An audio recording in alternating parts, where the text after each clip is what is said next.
오늘 말씀을 이어서 그렇게 예수님께서 우리에게 주신 그 완전한 제사가 무엇이며 또 그것이 우리의 삶에 어떠한 변화를 주었는지 기록하고 있는데요. 오늘 본문은 크게 두 단락으로 나눌 수 있습니다.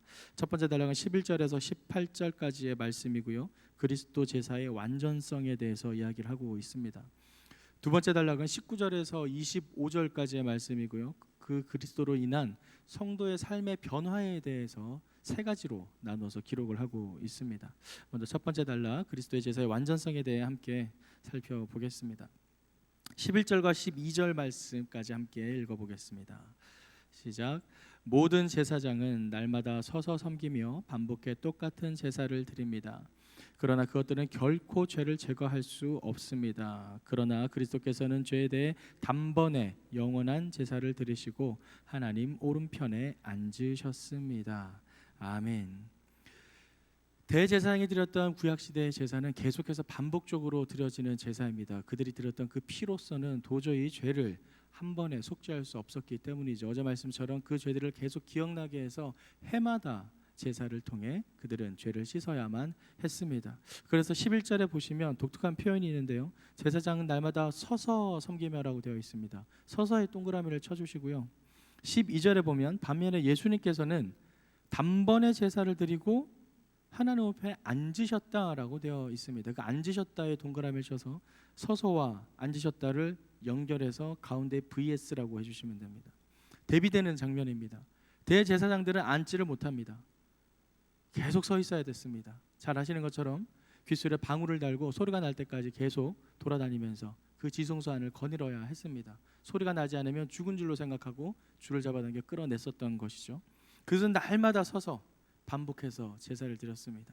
하지만 예수님은 한 번 제사에 참여하시고 이후에는 전혀 일어서지 않고 앉아 계신 그런 모습을 히브리서 기자는 우리에게 보여주고 있습니다. 이렇게 그리스도 제사가 반복될 필요가 없는 구체적인 이유 세 가지를 보면 이렇게 정리할 수 있는데요. 먼저 첫 번째는 예수님의 그 희생 자체가 하나님의 사랑을 완전히 보여주신다라고 할 수 있습니다. 예수님의 그 희생이 곧 하나님의 사랑 그 자체다라는 것이죠. 바로 예수님의 성육신과 우리를 위한 죽음에는 하나님이 뜻이 나타나 있어서 예수님의 삶과 죽음이 바로 하나님의 완전한 계시이다라고 할 수 있습니다. 두 번째 이유는 이것입니다. 예수의 삶과 죽음은 곧 하나님께 대한 완전한 복종이었기 때문에 어제 우리가 살펴본 것처럼 순전한 자발적인 복종이었기 때문에 그것 자체가 완전한 제사다라는 것이죠.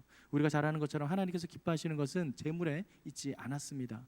그 피에 있지 않았습니다. 그 형식에 있지 않았습니다. 자발적인 마음, 순종하는 마음, 그 복종하는 마음에 있었다라는 것이죠. 그 복종하는 마음에 대해서 15절과 또 17절에서 계속해서 이야기를 하고 있긴 한데요. 먼저 이사야 말씀 1장 11절 17절에는 하나님께서 기뻐하시는 그 제사가 무엇인지를 구체적으로 이야기를 하고 있습니다. 좀 긴 내용인데요. 제가 읽어드리겠습니다. 이사야 1장 12절 17절 말씀 개역 개정 번역입니다. 여호와께서 말씀하시되 너희의 무수한 제물이 내게 무엇이 유익하뇨? 나는 순양의 번제와 살찐 짐승의 기름에 배불렀고 나는 수송아지나 어린 양이나 순염소의 피를 기뻐하지 아니하노라. 너희가 내 앞에 보이러 오니 이것을 누가 너희에게 요구하였느냐? 내 마당만 밟을 뿐이니라. 헛된 제물을 다시 가져오지 말라. 분향은 내가 가증히 여기는 바요 월삭과 안식일과 대회로 모이는 것도 그러하니 성회와 아울러 악을 행하는 것을 내가 견디지 못하겠노라. 내 마음이 너희의 월삭과 정한 절기를 싫어하나니 그것이 내게 무거운 짐이라 내가 지기에 곤비하였느니라. 너희가 손을 펼 때에 내가 내 눈을 너희에게서 가리고 너희가 많이 기도할지라도 내가 듣지 아니하리니 이는 너희의 손에 피가 가득함이라. 너희는 스스로 씻으며 스스로 깨끗하게 하여 내 목전에서 너희 악한 행실을 바라며 행악을 그치고 버리며 행악을 그치고 선행을 배우며 정의를 구하며 학대받는 자를 도와주며 고아를 위하여 신원하며 과부를 위하여 변호하라 하셨느니라. 구약시대의 제사로 말미암아 생긴 여러 가지 제도들, 율법에 따라 생긴 제사와 관련된 제도들, 월삭, 정한 절기, 대회로 모이는 것, 안식일, 하나님께서는 가증한 것이라 얘기합니다. 싫어한다 이야기합니다. 내게는 무거운 짐이라 이야기를 합니다. 왜 그럴까요? 본질을 상실했기 때문입니다. 왜 이렇게 하는지에 대한 이유를 전혀 그들은 깨닫지 못하고 그저 그렇게 형식적인 제사와 월삭과 정한 절기만 지키면 다 되는 줄 착각했던 것이죠. 마음이 없었던 겁니다. 하나님께서는 그러한 제사를 받지 않는다. 그런데 예수님께서는 바로 자발적인 순종함으로 단번에 드려졌기에 그 예수님의 십자가 희생이 완전한 제사다라고 할 수 있는 것입니다. 세 번째 이유는 그 제물로 드려지신 예수님께서는 인간의 몸으로 오셨지만 전혀 죄가 없는 진정 무흠한 한 점의 오점도 없는 죄가 없으신 분이기 때문입니다. 그렇기 때문에 예수님께서 드려진 이 단번에 드린 그 십자가의 제사는 다시는 드릴 필요 없는, 반복될 필요 없는 단 일회성으로 끝날 수 있는 것입니다. 그래서 12절 말씀에 그는 그렇게 단번에 들이시고 하나님 오른편에 앉으셨다라고 히브리서 기자는 이야기를 합니다. 언제까지요? 원수들이 그분의 발 아래 굴복할 때까지, 곧 심판의 때까지 그렇게 앉으신다라는 것입니다. 더 이상 제사는 필요 없습니다. 더 이상의 제물은 필요 없습니다. 예수님께서 단번에 드려주셨고 이제 우리는 믿는 그 믿음으로, 그것을 믿는 믿음으로 담대히 나아갈 수 있는 길을 얻게 되었다라는 것이죠. 특별히 14절에 독특한 표현이 있는데 14절에 보면 거룩하게 된 사람들을 영원히 온전하게 만드셨습니다라고 번역되어 있습니다. 근데 우리말 번역에는 거룩하게 된 사람들이라고 번역돼서 마치 거룩이 완성된 사람으로 생각할 수 있는데요, 사실은 완성된 것이 아니라 계속해서 성화되고 있는 자들을 가리키고 있습니다. 무엇인가요? 그분의 발 아래 굴복할 때까지 믿는 자들은 구원의 성화의 완성에 이르기까지 계속해서 성화를 진행한다라는 것입니다. 그것이 우리 성도들의 삶입니다. 이 땅에서 우리는 성화를 완벽하게 이루어낼 수 없습니다. 계속해서 성화의 과정 속에서 죄와 용서와 회개와 계속 하나님 앞에 무릎 꿇음을 통해 주님 앞에 나아갈 수 있다라는 것이죠. 15절에서 17절 말씀을 함께 읽겠습니다. 15절 17절 말씀입니다. 시작. 그런데 성령께서도 우리에게 증언하십니다. 말씀하시기를 이것은 그날 후에 내가 그들과 맺을 언약이다. 내가 내 언약을 그들의 마음에 두고 그것을 그들의 생각에 새겨줄 것이다. 주께서 말씀하신다라고 하신 후에 덧붙여 말씀하시기를 내가 그들의 죄와 그들의 불법을 다시는 기억하지 않을 것이다 라고 하십니다. 우리가 읽은 이 말씀은 사실 지금 히브리서 기자가 이야기하고 있는 말이 아니라 이미 구약에 예언된 말씀을 인용하는 말씀입니다. 바로 예레미야 31장 말씀인데요, 같이 한번 읽어보도록 하겠습니다. 예레미야 31장 33절에 34절 말씀인데요, 개역개정 번역으로 읽겠습니다. 시작. 그러나 그날 후에 내가 이스라엘 집과 맺을 언약은 이러하니 곧 내가 나의 법을 그들의 속에 두며 그들의 마음에 기록하여 나는 그들의 하나님이 되고 그들은 내 백성이 될 것이라 여호와의 말씀이니라. 그들이 다시는 각기 이웃과 형제를 가리켜 이르기를 너는 여호와를 알자 하지 아니하리니 이는 작은 자로부터 큰 자까지 다 나를 알기 때문이라. 내가 그들의 악행을 사하고 다시는 그 죄를 기억하지 아니하리라 여호와의 말씀이니라. 바로 이 말씀을 인용하고 있습니다. 이 예레미야 말씀에서 그의 법을 그의 속에 두며 마음에 기록한다라고 합니다. 고린도전서에도 비슷한 내용이 있죠. 율법의 조문을 이제 마음판에 새기는 영의 조문으로 바꾸신다라고 합니다. 돌판에 새겨진 조문은 어떠합니까? 공적인 석상에 있는 모든 사람들이 볼 수 있는 것입니다. 그 돌판에 새겨진 그 조문들을 이제는 내 마음판에 새기신다라는 것이죠. 어떤 의미죠? 나의 율법이 된다는 겁니다. 나의 말씀이 된다는 겁니다. 공적인 상태에서는 그것을 보고 그렇구나, 그래, 이렇게 고개만 끄덕일 수 있습니다. 하지만 그것이 나의 마음판에 새겨질 때 그것은 하나님께서 나에게 직접 하시는 말씀이 됩니다. 즉 소위 말하는 로고스가 레마가 되는 성격이죠. 로고스는 공통적인 모든 하나님의 말씀을 뜻한다면 레마는 나에게 하신 그 말씀을 레마라고 합니다.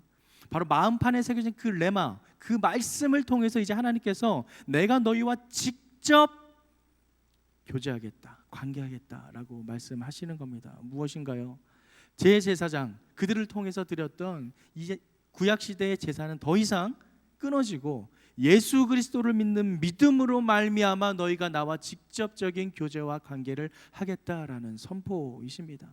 그리고 그렇게 교제할 것이기 때문에 다른 중보자나 다른 대리자가 필요 없다. 그러니 너희가 다른 사람들에게, 이웃 사람들에게 예수를 알라라고 말할 필요가 없다. 직접 하나님께서 개입하셔서 알려주시기 때문입니다.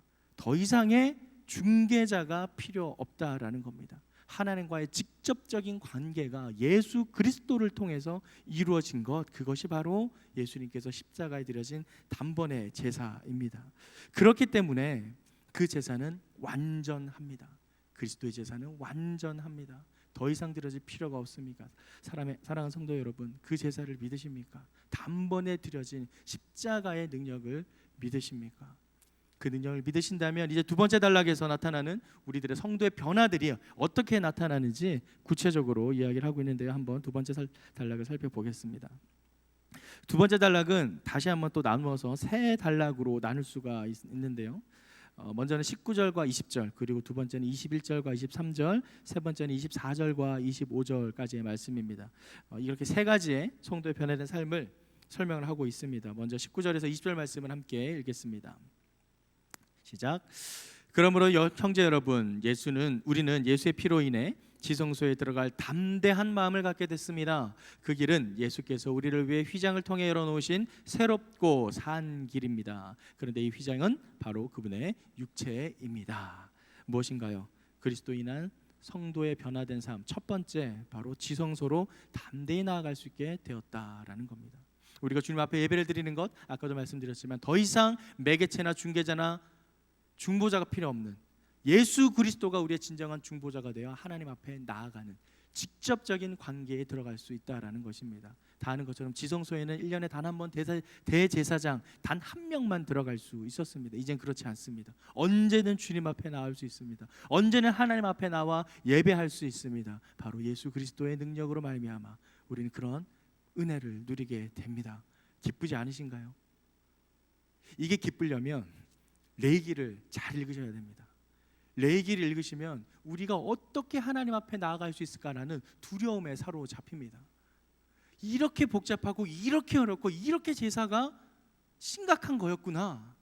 우리가 레위기를 읽으면은 그저 번제, 소제, 화목제, 속건제, 속죄제 이 5가지 제사가 있다라는 것을 어떤 율법의 틀처럼 그런 방법적인 걸로만 보는데 한번 상상을 하면서 읽으면은 끔찍합니다.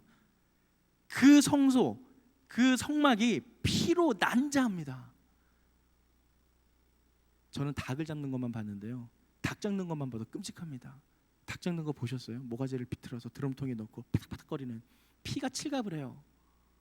근데 소를 잡습니다. 양을 잡습니다. 조그만한 닭만 잡아도 그런데 그 큰 덩치의 짐승을 잡는다? 온 사방이 피칠갑이 됩니다. 그 지성소에 보면 물두멍이라는 것이 있어요. 그 물두멍이 왜 있겠습니까? 그 칠갑된 피를 손으로 씻으라는 거예요. 씻으라고 물두멍이 있는 겁니다. 너무나 잔인하고 너무나 끔찍한 장면. 그래서 자신의 죄를 짐승에게 안수하고 그 동물이 피칠갑이 되어 죽는 장면을 보게 되면 저라도 벌벌 떨어서 다시는 죄를 못 지을 것 같습니다. 그 자리가 구약 제사의 자리입니다. 그렇게 하나님 앞에 나아가기가 쉽지 않았습니다. 너무 어려웠습니다. 너무나 거룩하고 너무나 인간의 죄악을 낱낱이 드러내는 장면이기 때문에 하나님의 그 거룩함 앞에 엎드려질 수밖에 없다라는 것이죠. 그 레위기를 자세히 읽으시면 지금 19절 20절에 나온 우리가 드디어 예수 그리스도로 말미암아 지성소에 담대하게 나아갈 수 있다라는 이 마음을 갖게 됐다라는 사실이 얼마나 큰 은혜인지를 깨닫게 됩니다. 네, 새벽이라서 아직 감동이 없으신 것 같습니다. 기도하시면서 이 감동을 곱씹기 바랍니다. 정말 놀라운 은혜입니다. 이것은 어마어마한 은혜입니다. 감히 하나님 앞에 갈 수 없는 인간이 예수님으로 말미암아 담대히 나아갈 수 있게 됐다라는 말이 사실입니다. 20절 말씀에 바로 그 휘장이 그분의 육체라 말합니다. 실제로 그 육체가 제물이 되어 더 이상 그 가리는 휘장이 필요 없습니다. 우리가 잘 아는 것처럼 십자가에 돌아가셨을 때 휘장이 찢어진 사건이 있죠. 더 이상 휘장이 필요 없다라는 것이죠. 두 번째 성도의 삶의 변화입니다. 21절에서 23절까지 말씀 함께 읽을게요. 시작. 또한 우리에게는 하나님의 집을 다스리는 위대한 제사장이 계십니다. 우리가 죄악된 양심으로부터 마음을 깨끗이 씻고 맑은 물로 몸을 씻었으므로 확신에 찬 믿음과 참된 마음으로 하나님께 나아갑시다. 우리가 고백하는 소망의 믿음을 단단히 붙잡읍시다. 이는 약속하신 분이 신실하시기 때문입니다. 우리의 성도의 삶의 두 번째 변화, 확신과 소망을 갖게 된다라는 것입니다. 우리가 드디어 예수 그리스도를 말미암아 진정한 믿음에 대한 확신과 소망에 이르게 됩니다. 어제 말씀드린 것처럼 그 믿음은 성령께서 주시는 믿음이라고 했습니다. 하나님의 선물입니다. 그런데 우리가 확신하게 되는 건 무엇인가? 바로 이러한 예수 그리스도의 가시적인 십자가 죽음을 보게 되므로, 또한 우리는 보지 못한 우리는 믿게 되므로 그 믿음에 더 확실한 증거를 갖게 된다라는 사실입니다. 얼마 전 제가 그랜드 캐년에 다녀왔던 경험을 주일 예배 때 설교한 적이 있는데요. 그때 그랜드 캐년에서의 경험은 저에게 이러한 확신을 주었습니다. 물론 알고 있었죠. 지식적으로는 대홍수가 나서 격변으로 인해서 큰 계곡이 만들어졌다. 그래서 그랜드 캐년, 자이언트 캐년, 브라이스 캐년, 여러 가지 캐년들이 있고 그 캐년들마다 각각의 홍수의 증거들을 다 담고 있다. 그것을 이제 지식적으로는 다 알고 있었어요. 사진으로도 봤어요. 영상으로도 봤습니다. 다 봤는데 실제 직접 눈으로 보게 되자 입이 떡 벌어지면서 두려움에 사로잡혔습니다. 정말이구나. 이게 정말이구나.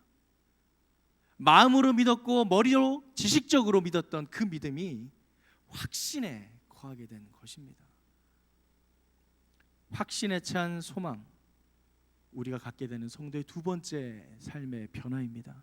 사랑하는 성도 여러분, 세상에는 소망이 없습니다. 세상에는 믿음이 없습니다. 오직 그리스도 예수 안에만 우리에게 산 소망이 있으며 그 소망은 바로 이러한 예수 그리스도의 완전한 제소로 말미암은 믿음의 확신으로부터 나타나게 됩니다. 성도의 두 번째 변화는 확신과 소망을 갖게 된다는 사실입니다. 그런데 놀라운 것은 우리가 22절 말씀처럼 우리의 죄악된 양심으로부터 마음을 깨끗이 씻고 또 맑은 물로 몸을 씻었다라고 하는데, 하나님은 그렇게 우리에게 역사하시는데 문제가 하나 있죠. 바로 내가 내 자신을 용서하지 못하는 겁니다. 여전히 내가 내 죄 가운데 머물면서 그래도 하나님이 용서하셨는데 내가 용서 못하는 것, 하나님 위에 있는 교만입니다. 모든 죄의 본질은 교만에서 출발합니다. 사랑하는 성도 여러분, 하나님께서 여러분을 용서하셨음을 믿으시기 바랍니다. 믿으십니까? 내가 용서 못할 것이 없습니다. 그런데 우리는 내가 나 스스로를 용서 못하는 경우가 참 많습니다. 저 또한 그렇습니다. 여전히 매여 있고 여전히 후회하고 여전히 미련이 남아서 내 스스로를 받아들이지를 못합니다. 그것만큼 교만한 것이 없습니다. 온전히 우리를 용서하신, 단번에 끊어버리신 예수 그리스도의 그 사랑에 내 스스로를 용서하는 저와 여러분의 삶이 되기를 간절히 소망합니다. 세 번째 성도의 삶의 변화입니다. 24절에서 25절 말씀 함께 읽을게요. 시작. 또한 우리는 사랑과 선한 일들을 격려하기 위해 서로 돌아봅시다. 어떤 사람들의 습관과 같이 우리들 스스로 모이는 일을 소홀히 하지 말고 오히려 서로 권면합시다. 또한 그날이 다가오는 것을 볼수록 더욱 그렇게 합시다. 아멘. 너무 유명한 말씀이죠. 히브리서 10장 25절 말씀. 사실 이 우리말 번역보다는 개역 개정 번역이 입에 좀 착착 달라붙습니다. 그래서 개역 개정 번역으로 다 같이 한 번 더 읽어보도록 할게요. 히브리서 10장 24절에서 25절 말씀 같이 함께 읽겠습니다. 시작. 서로 돌아보아 사랑과 선행을 격려하며 모이기를 패하는 어떤 사람들의 습관과 같이 하지 말고 오직 권하여 그날이 가까움을 볼수록 더욱 그러하자. 모이기를 패하는 어떤 사람들의 습관과 같이 하지 말고, 입에 짝짝 붙지 않습니까? 모이기를 패하는 사람들. 이 코로나로 인해서 너무나 많은 모임들이 패해졌습니다. 모이기에 힘쓰지 않습니다. 편의를 생각합니다. 나의 몸의 안일함을, 나태함을 조장합니다. 물론 영상 예배를 드리는 그 상황 속에서는 그것이 최선이었습니다. 하지만 이제 모일 수 있는 때가 열렸습니다. 그럼에도 계속해서 그 영상에 매여 있다면 그것은 이 새벽에 영상을 통해 예배 드리시는 분들, 개인적인 상황이 있다면 어쩔 수 없지만 나오시기를 권합니다. 오늘 말씀이 그렇습니다. 오직 권하여 그날이 가까울수록 더욱 그러하자. 그날의 가까움을 우리는 느낍니다. 전 세계의 지진과 격동과 수많은 마태복음에 기록된 예수님께서 마지막 날에 대한 예언들이 지금 실제로 나타나고 있습니다. 마지막 날에 가까이 오고 있습니다. 그런데 갑자기 코로나가 뻥 터졌어요. 그러면서 우리의 교회에 모이기를 패하게 만드는 이유가 돼버렸습니다. 하지만 교회는 안 모일 수 없었죠. 어떻게든 방법을 찾아낸 것이 영상이었고 그 영상으로나마 우리는 함께 모였습니다. 그런데 이제 영상이 아닌 실제로 모이는 시간이 다가왔습니다. 이제는 모입시다. 실제로 만납시다. 만나서 먹고 마시며 서로 침을 튀겨가며 이야기하고 눈을 바라보며 그 분위기를 느끼며 호흡을 느끼는 것, 그것이 성도의 교제입니다. 우리나라에 탕 문화가 있잖아요. 전 참 이게 정겹다고 생각합니다. 옛날에 탕 문화는 그냥 숟가락 다 담가서 먹었어요. 요즘 이제 청결을 생각해 위해서 국자로 떠서 이 각자 덜어서 작자 먹게 되지만 얼마나 정겹습니까? 서로 떠주고 서로 먹여주고. 성도의 교제는 다름 아닌 만남, 실질적인 만남에서 이루어집니다. 영상에서 아무리 자기가 먹는 거 보여주고 서로 먹는 거 바라본다고 해서 그 교제가 일어나지 않습니다. 실질적인 오프라인에서의 만남이 주는 영적 능력이 있습니다. 모이기를 패하는 어떤 사람들의 습관같이 하지 말고 오직 권하여 그날이 가까울수록 더욱 모이기에 힘쓰는 저와 여러분이 되길 간절히 소망합니다. 성도들의 세 번째 변화, 서로 돌아보며 모이기에 힘쓰게 된다입니다. 세 가지의 변화가 있었죠. 지성소로 담대히 나아갈 수 있게 된다. 두 번째, 확신과 소망을 갖게 된다. 세 번째, 서로 돌아보며 모이기에 힘쓰게 된다.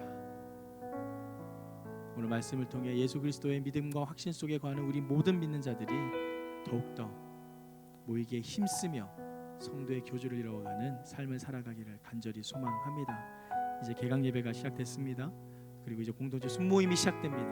함께 모여서 또 즐거운 교제와 깊은 사랑을 나누기를 간절히 소망합니다. 그러면서 한번 이 말씀으로 서로를 축복했으면 좋겠는데요. 베드로전서 2장 9절 말씀을 마지막으로 함께 읽겠습니다. 시작.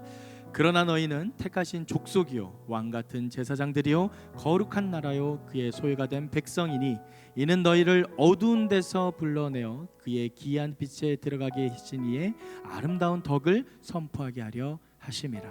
아멘. 택하신 족속, 왕 같은 제사장, 거룩한 나라 그의 소유된 백성, 바로 우리 모두가 그러한 소망과 확신의 참 믿음으로 공동체 안에 더욱 깊은 교제와 사랑을 나누는 저와 여러분의 삶이 되기를 주님의 이름으로 축원합니다.